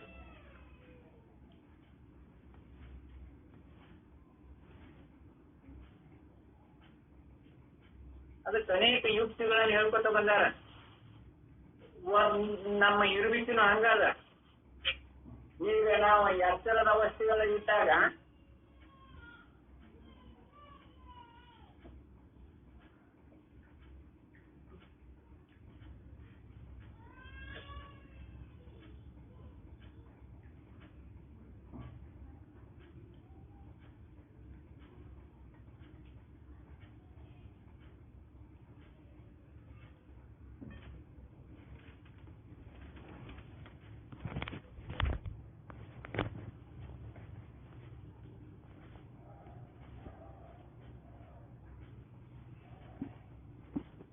ನಾವು ಈ ಎಚ್ಚರದೊಳಗಿದ್ದಾಗ ಇನ್ನೆರಡು ಅವಸ್ಥೆಗಳು ಎಲ್ಲಿಯೂ ಇಲ್ಲ ಅಂತ ಅನುಭವಕ್ಕೆ ಬಂದಿರ್ತಲ್ಲ. ಇದೇನು ಪರಮಾತ್ಮವಿನ ಅನುಭವನೋ ಅಥವಾ ಸಾಕ್ಷಿ ಅನುಭವನೋ ನೋಡಿ, ಇಂಥವು ಯುಕ್ತಿಗಳನ್ನ ಬಲವಾಗಿ ಹೇಳ್ತಾರೆ.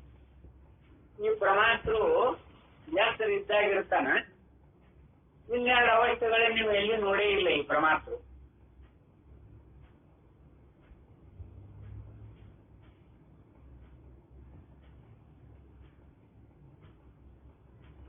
ಅದನ್ನ ಹೇಗೆ ಬೋಧ ಮಾಡ್ತಾರ?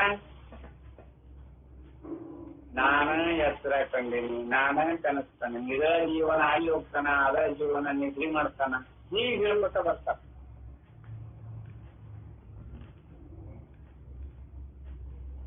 ಅನುಭವ ಹಂಗಿದ್ರೆ ಹಂಗೆ ಹೋಗ್ಬೇಡ್ರಿ, ನಾವೇ ಬೇಡ ಅನ್ನೋದಿಲ್ಲ. ಯಾಕಂದ್ರೆ ಈಗ ಒಂದ್ ಅವಸ್ಥೆ ಅದಲ್ಲ, ಇನ್ನು ಈ ಅವಸ್ಥೆಗಳನ್ನ ಯಾತ್ರಾ ಸ್ವಪ್ನ ಇದೇ ಪರಮಾತ್ಮನ ನುಡಿತಾ ಕಾಣಿಸು ಮತ್ತು ನಿದ್ರೆಗಳನ್ನಂದ್ರೆ ನನ್ನ ನಿದ್ರಿ ಅಲ್ಲದ ಆ ದೇಶವನ್ನ ಆಚರಿಸಿಕೊಂಡದ, ಆ ಕಾಲದೊಳಗ ಅದಿರುತ್ತೆ. ನನ್ನ ಸ್ವಪ್ನ 1-1.5 ಕಿಲೋಮೀಟರ್ ಆ ಕಡೆ ಅದ ಅಂತ ಈ ಪರಮಾತ್ಮ ಯಾಕೆ ವಿವೇಕ ಮಾಡಬಾರ್ದು? ನೀವು ನೋಡಿದ್ರೆ ಹೋಗಿ ಸ್ವಪ್ನ ಅನುಭವ ಮಾಡುವಾಗನೆ ನಾನು ಅಕಸ್ಮಾತ್ ಸ್ವಪ್ನಕ್ಕೆ ಹೋಗಿತ್ತು ಅಂದ್ರೆ ನಾನು ಅಲ್ಲೇ ಈಗ ನಾನು ಸದ್ಯ ಸ್ವಪ್ನದಾಗದೇನೆ ನಾನು ಯಾತ್ರ ಅಲ್ಲಿ ಇಲ್ಲಿ ಅಂತ ಇವ್ಗೆ ಯಾಕೆ ಜ್ಞಾಪಕ ಆಗಲಿಲ್ಲ ಅಲ್ಲೇ ಏನಾಗಿತ್ತು ಇವಂಗ? ನೀವು ನೋಡೇ ಇಲ್ಲ, ಸ್ವಪ್ನ ನೋಡಿಲ್ಲ ಇವ ಪರಮಾತ್ಮರು. ಈಗ ನಾವು ಮನೆಯಿಂದ ಮಠಕ್ಕೆ ಬಂದಿದ್ದೀವಿ ಅಂದ್ರೆ ನನ್ನ ಮನೆ ಅಲ್ಲಿದ್ರಿ ಇದು ಮಠಕ್ಕೆ ಬಂದೆ ನಾನು ಅಂತ ಹೇಳ್ತಾನ. ಎರಡು ಏಕಕಾಲ ದೇಶಕ್ಕೆ ಆಶ್ರಯಿಸಿಕೊಂಡೇ ಇರ್ತದೆ. ಯಾತ್ರ ಯಾವ ದೇಶದೊಳಗ ಯಾವ ಕಾಲದೊಳಗ ತೋರೈತಿ, ಸ್ವಪ್ನ ಯಾವ ಕಾಲ ದೇಶವನ್ನು ಆಶ್ರಯಿಸಿಕೊಂಡು ತೋರೈತಿ, ನಿದ್ರೆ ಯಾವ ಕಾಲ ದೇಶವನ್ನು ಆಶ್ರಯಿಸಿಕೊಂಡು ತೋರೈತಿ. ಯಾವಾದ್ರೂ ಕಾಲ ದೇಶಕ್ಕೆ ಕಟ್ಟಬಿಟ್ಟವೇನು? ಇದು ಯಾರಿಗ್ ಗೊತ್ತಾಗೈತೆ? ಈ ಪರಮಾತ್ಮ ಗೊತ್ತಾಗೈತೆ. ಪರಮಾತ್ಮ ನನ್ನ ವಿಷಯ ರಾಶಿ ಒಳಗೆ ಹಾಕಿ ನಿಂತು ನೋಡುವ ಯುಕ್ತಿಗಳಿವು.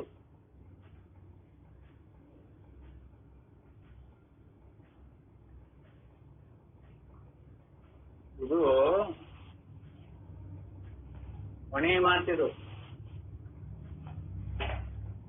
ಏನಾಗಿತ್ತು ಇವಾಗ ಅಲ್ಲಿ ಸ್ವಪ್ನ ಕಾಣೋ ಮುಂದೆ ಈಗ ನನ್ ಸ್ವಪ್ನ ನನ್ನ ಯಾತ್ರ ಅಲ್ಲಿ ಐತಿ ಅಂತ ಯಾಕೆ ಇವ್ ಒಬ್ಬನ ಆಗಿದ್ರೆ ಯಾಕೆ ನೆನಪಾಗಿಲ್ಲ? ಅಲ್ಲಿ ಮನಿ ಬಿಟ್ಟು ಇಲ್ಲಿ ಮಠಕ್ಕೆ ಬಂದಾನಲ್ಲ, ಎರಡು ನೆನಪಾಗ್ತದೆ. ಅಲ್ಲಿ ಮನಿ ಅದ, ಇದು ನನ್ನ ಮನಿ ಅಲ್ಲ, ಮಠಕ್ಕೆ ಬಂದೇನ್ರಿ, ನನ್ನ ಮನಿ ಅಲ್ಲಿ ಐತಿ ಊರಾಗೆ, ನೆನಪಾಗ್ತದಿಲ್ಲ ನೀವು?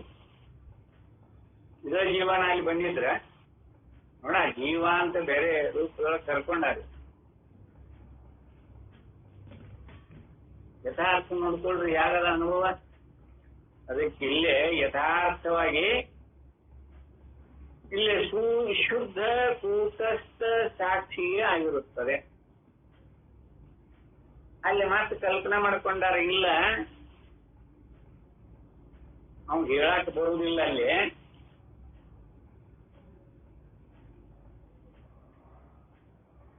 ಅವಂಗಲ್ಲಿ ಹೇಳಕ್ ಬರುದಿಲ್ಲ.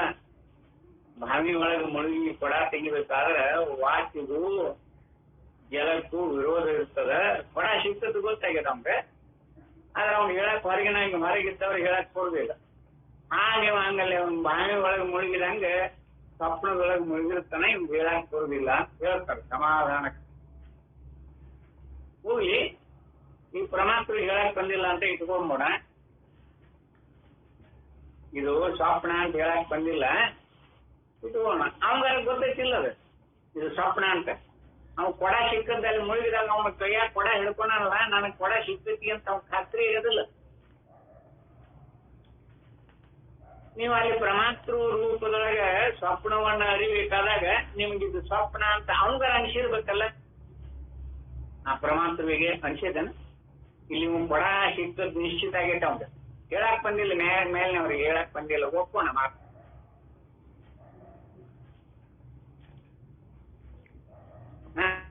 ಕೊಡ ಸಿಕ್ಕತಿ ಅನ್ನೋ ಜ್ಞಾನ ಆಗಿರಲ್ಲ. ಹಾಗನ ಇಲ್ಲಿ ಸ್ವಪ್ನ ಕಾಣಕತ್ತೀನಿ ಅನ್ನೋ ಜ್ಞಾನ ಅವಂಗಾರ ಅವತ್ತು ಹೊರಗೆ ಹೇಳಕ್ ಬಂದಿಲ್ಲ, ಯಂತ್ರದವ್ರಿಗೆ ಹೇಳಕ್ ಬಂದಿಲ್ಲ ಅಂತ ಇಟ್ಕೋಣ. ಆಮೇಲೆ ಇದನ್ನು ಸ್ವಪ್ನ ರೂಪದೊಳಗೆ ಅನುಭವ ಮಾಡ್ಲಿಕ್ಕತ್ತೀನಿ ಅಂತ ಅವಂಗಾರ ಜ್ಞಾನ ಆವತ್ತು ಹೋಗ್ಬೇಡ. ಎಲ್ಲ ಅನುಭವದಂಗ ನೋಡ್ಕೊಳ್ದೆ ಇದ್ರ ಯಥಾರ್ಥ ಸ್ವರೂಪ ಬರ್ಲಿನ ಬರೀ ಕಲ್ಪಿತ ಆಗತ್ತರಿ. ಇದಕ್ಕೆ ಪುಣ್ಯಾತ್ಮರೇ ಯಥಾರ್ಥ ತತ್ವ ಎಂಥದ್ದು ಅಂತ ಅವಲೋಕನ ಮಾಡಿ. ಇದ್ರೊಳಗೆ ತಾರತಮ್ಯ ಅದು ಇದು ದೊಡ್ಡವರು ಯಾರೆಲ್ಲರೂ ಒಂದನ ಪರಮಾತ್ಮನ ಸ್ವರೂಪದೊಳಗೆ ಎಲ್ಲರೂ ಒಂದೇ. ಯಾರು ಹಿರಿಯರಲ್ಲ ಕಿರಿಯರಲ್ಲ, ಯಾರು ಅವನಲ್ಲಿ ಯಾವ ಭೇದನೂ ಇಲ್ಲ. ಯಾರು ದೊಡ್ಡವರು ಯಾರು ಚಿಕ್ಕವರು,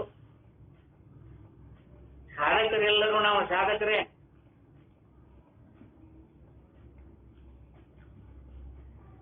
ಅಲ್ಲಿ ಬೋಧ ಮಾಡವ ದೊಡ್ಡವ, ಹೇಳವ್ರು ಸಣ್ಣವ್ರು ಇಲ್ಲ.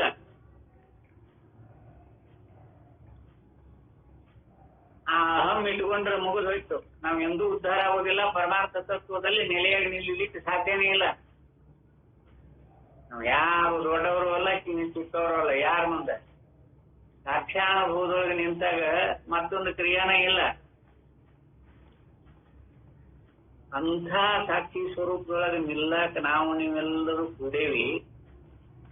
ಅದನ್ನ ಅದೇ ರೂಪದೊಳಗೆ ನಾವು ಒಳಗಿಕೊಂಡು ವ್ಯವಹಾರ ಮಾಡ್ರಿ. ಆದಷ್ಟು ಪರಮಾತ್ಮವಿನಿಂದೊಡಗೂಡಿ ಕಲ್ಪಿಸಿಕೊಂಡು ಅವಲೋಕನ ಮಾಡಬೇಕು. ಸಾಕ್ಷಾನುಭವದೊಳಗೆ ನಿಂತು ಅವಲೋಕನ ಮಾಡಕ್ ಪ್ರಯತ್ನ ಮಾಡ್ರಿ.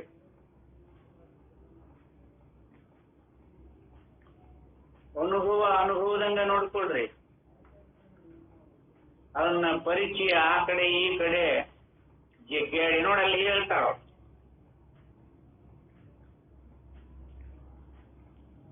ಪ್ರತ್ಯಯಗಳಿಂದ ಒಳಗೂಡಿ ಭೇದ ಉತ್ಪತ್ತಿ ಆಗತ್ತೆ ವಿನಃ ಬುದ್ಧಿ ಆ ರೂಪದೊಳಗೆ ನಿರ್ಣಯ ಮಾಡ್ತೈತಿ ವಿನಃ ಅರಿವು ಯಾವಾಗಲೂ ಹಾಗೆ ಇರ್ತದೆ. ಆ ಬುದ್ಧಿ ಹಾವು ಅಂತ ನಿರ್ಣಯ ಮಾಡಿದಾಗ ಹಾವು ಅಂತ ಬೆಳಗ್ಗೆ ಇವ ತಪ್ಪು ತಿಳ್ಕೊಂಡಾನ, ನಾ ಯಾಕೆ ಹಾವು ಅಂತ ಬೆಳಗ್ಲಿ, ನಾ ಹಗ್ಗ ಅಂತ ಬೆಳಗ್ತೇನೆ ಅಂತ ಏನಾರ ಅರಿವಿನಾರ ನ್ಯಾಯ ಮಾಡೈತೇನ? ಅಥವಾ ನೀನ್ ತಪ್ಪು ತಿಳ್ಕೊಂಡಿ ಇದು ಸರಿಯಾದ ತಿಳುವಳಿಕೆ ಹಗ್ಗ ಅಂತ ಏನಾರ ಹೇಳಿತೇನ? ಅದೇನಿಲ್ಲ.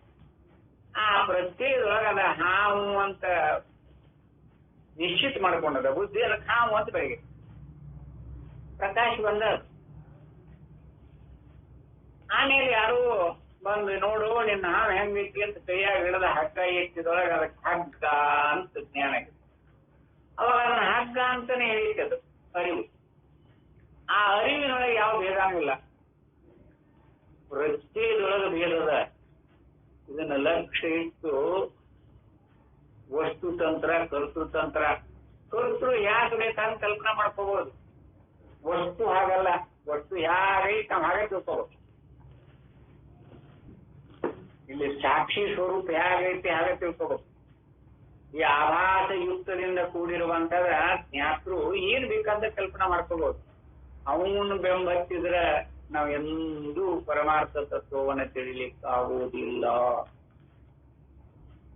ಅದನ್ನು ಬಿಟ್ಟು ಬಿಡಬೇಕು. ಅದಕ್ಕೆ ಯಥಾರ್ಥವಾಗಿ ಇನ್ನ ಇಲ್ಲ ಈ ರೂಪದೊಳಗೆ ಇಟ್ಟುಕೊಂಡಿದೆ. ಇನ್ನ ನಾಳೆ ದಿವಸ ಶಿಷ್ಯ ಬೋಧನೆಗೆ ಆಭಾಸಯುಕ್ತ ಪ್ರಮಾಣವು ಬೇಕು. ಬೋಧ ಮಾಡಬೇಕಾದ್ರೆ ಆಭಾಸಯುಕ್ತದಿಂದ ಒಳಗೂಡೇನ ಬೋಧ ಮಾಡಬೇಕು ಅನ್ನುವಂಥ ವಿಚಾರದ. ಇದು ಬಹಳ ಸೂಕ್ಷ್ಮವಾಗಿ ಆಭಾಸವನ್ನು ಹೇಗೆ ಬಳಸ್ಕೋಬೇಕು ಅನ್ನೋದು ಬಹಳ ಸೂಕ್ಷ್ಮವಾಗಿದೆ. ಈ 120ನೇ ಶ್ಲೋಕ ನಾಳೆ ದಿವಸ ನೋಡಿಕೊಂಡು ಆಮೇಲೆ 21, 22 ಈ ಪ್ರಕ್ರಿಯೆಗೆ ಬರೋಣ ಅಂತ ಹೇಳುತ್ತಾ ಈ 4 ವಾಕ್ಪುಷ್ಪಾರ್ಯವನ್ನು ಸದ್ಗುರುಕ್ಕೆ ಅನ್ನೋ ಇವತ್ತಿನ ಈ ಉಪನ್ಯಾಸಕ್ಕೆ ವಿದಾಯ ಹೇಳುತ್ತೇನೆ. ಹರಿ ಓಂ ತತ್ಸತ್.